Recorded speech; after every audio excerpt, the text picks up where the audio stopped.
Hi everyone, it's Anna. I'm a fiction writer who sometimes makes videos, and today we're taking a little detour from writing content. I know you've seen 1,000 bullet journal videos already this year, but you're going to get another one from me.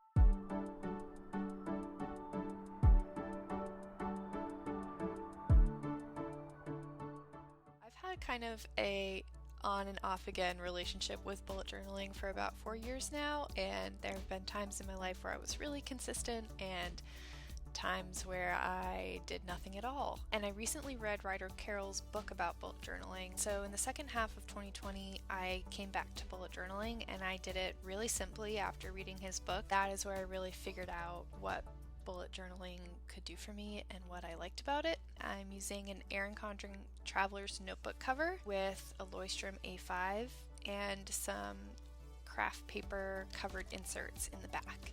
There is some decoration in here, and that's because I have a lot of craft supplies that I just want to use. I picked the Leuchtturm because I just love their paper the best. I need a cream paper. Off-white paper is the best to me. Bright white paper kind of gives me the heebie-jeebies. I kind of hate it, so I need the cream. And their paper is thin. It will ghost pretty bad, but I almost like that because it makes the journal feel used in a way, and that's what I really like about journaling, is feeling like I'm making my mark. Is that weird? But anyway, really like the Leuchtturm. I like the soft cover that I have here. It's really bendy and the size is just nice. It's big enough where I feel like I have enough space to let the pages breathe, because that's something I learned from Ryder Carroll and something I wasn't doing in the past. So here's my first page. This is just the cover page. Really simple. I'm not going to add too much to it. I just wrote 2021 and I wrote the words recover and renew at the bottom. I would really like those words to be the theme of my new year.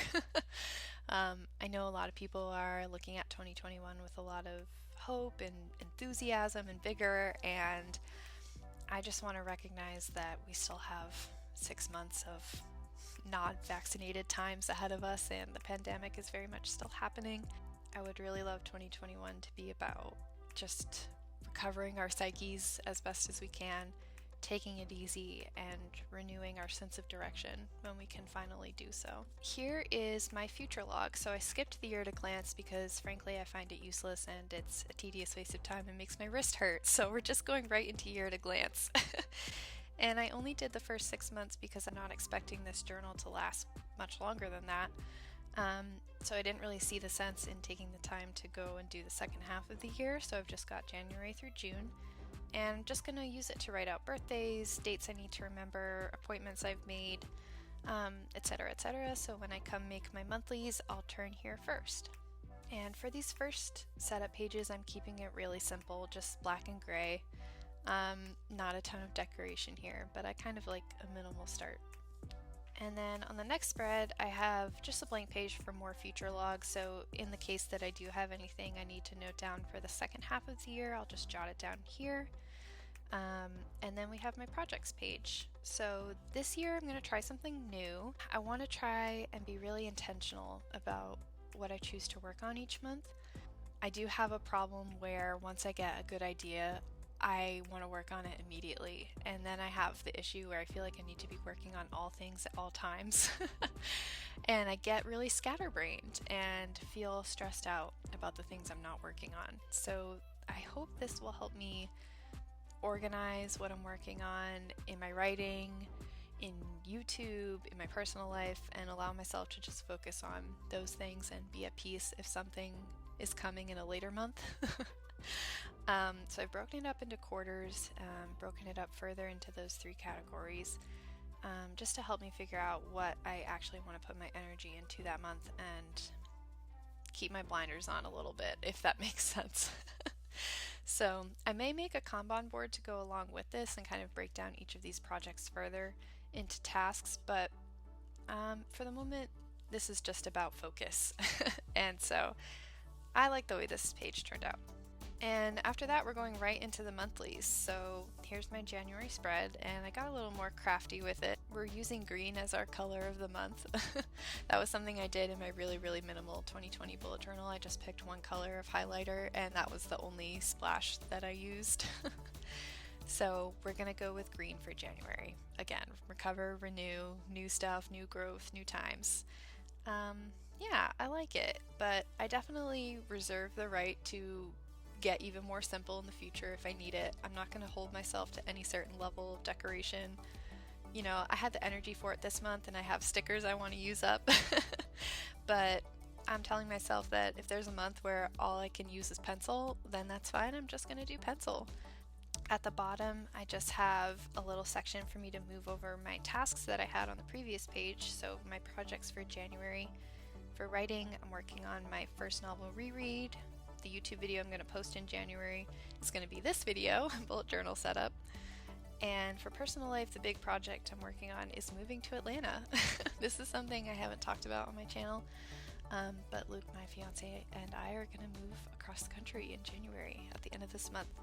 And we're so excited. It's going to be a big change from Boston, but we're going to have more space. We'll get to adopt a dog, and oh, we're just so excited. So anyway, that's going to take a lot of organization, moving to Atlanta. And I'm just going to allow myself to call that a project because it is a project. And if I need to put other things on hold so that we can have a smooth move, then I'm going to allow myself to do that. And next up is the to-do page. And you'll see from here on out, it gets really simple. It's just color, markers, and pen. And I really like how that looks. It's colorful, it's fun to be in, fun to look at, but it's really easy to set up. I've split it up into a few sections, and this is one reason why I keep coming back to bullet journaling and why I like it so much. And that's just the ability to customize things, because I can split these categories up depending on what I'm working on that month or that year, and it can be ever changing. So, you know, I've got a little place for an Atlanta list. We're planning our wedding this year. You know, so all of these things could change, but for what we've got going on this month, this is going to work really well for me.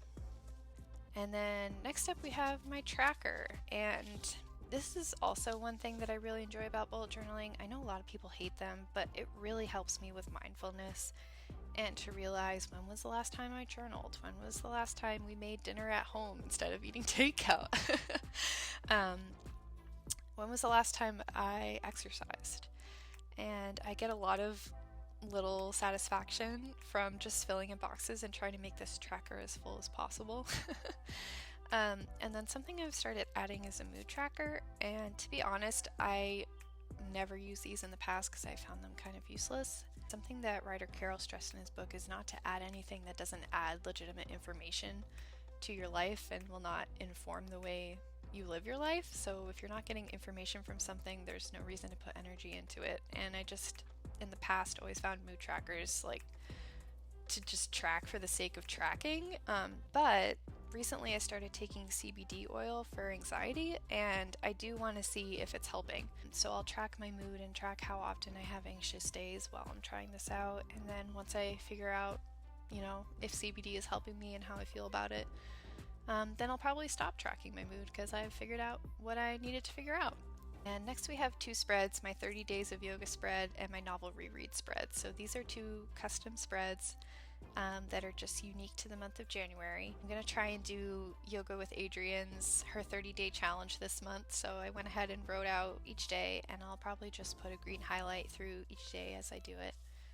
And same setup on the novel reread, chapters 1 through 21.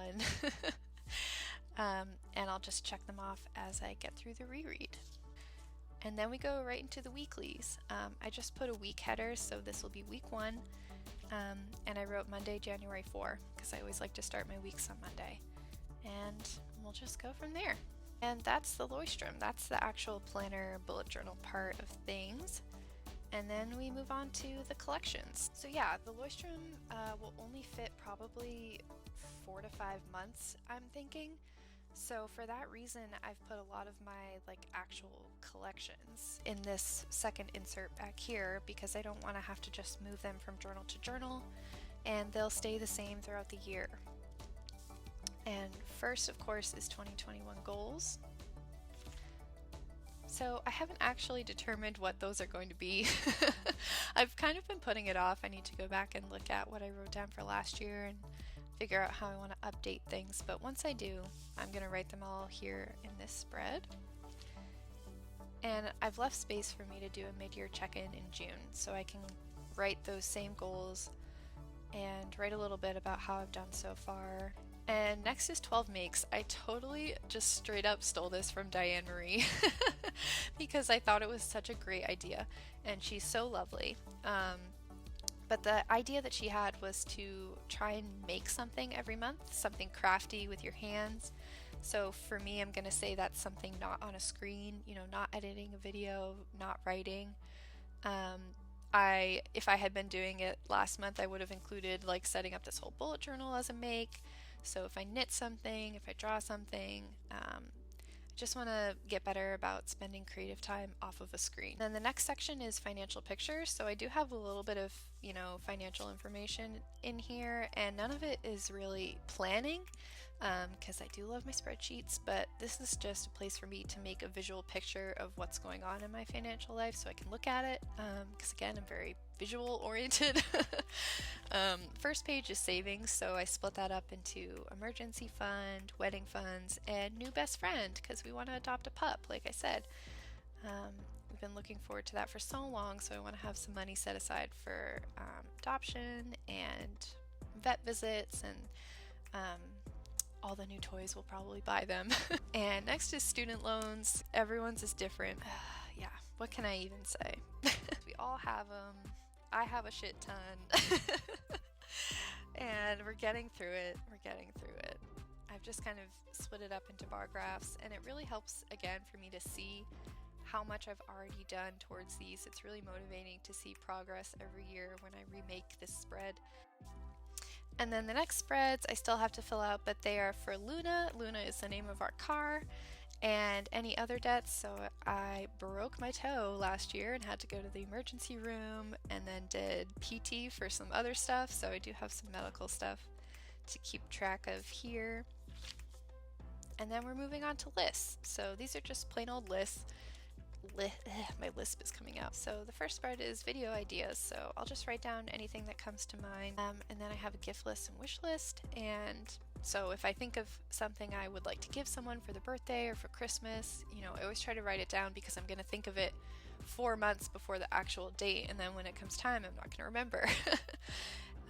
And I went ahead and just made a little section for Luke because he's always saying, oh, I wish I had this, or oh, wouldn't it be great if we had this kitchen item. So always trying to remember things for Luke, so I made a little section for him.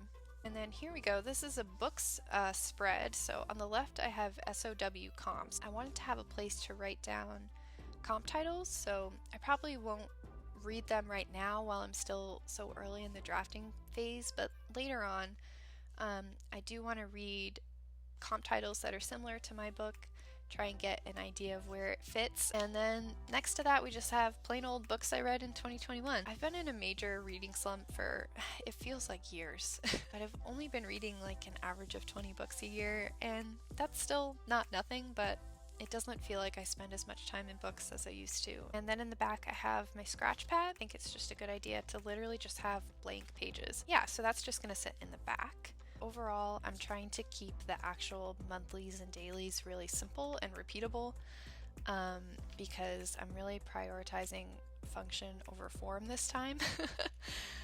If you ever want to see a video on mistakes I made bullet journaling in the past, let me know. I'd love to make it, but I probably won't have a ton of bullet journaling content on my channel just because, as I said, my monthlies are going to be really simple and they'll probably all look the same. I'm very hopeful for 2021. It feels like there's a little bit of light at the end of the tunnel, which is great. Let me know what you're using to plan this year, if you like to plan, what your style is. I'd love to hear all about it. And thanks for watching.